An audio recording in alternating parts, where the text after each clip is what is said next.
అర్జున, ఎట్టివానికైనను మనస్సును నిశ్చలముగా నిల్పుట దుస్సాధ్యమే. అయినను దానిని అభ్యాస వైరాగ్యముల చేత నిరోధింపవచ్చును.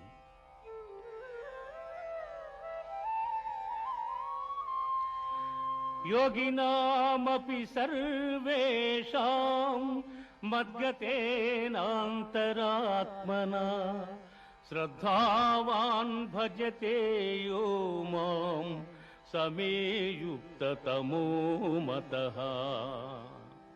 అర్జున, పరిపూర్ణమైన విశ్వాసముతో నన్ను ఆశ్రయించి వినయముతో ఎవరు సేవించి భజింతురో వారు సమస్త యోగులలో ఉత్తములు.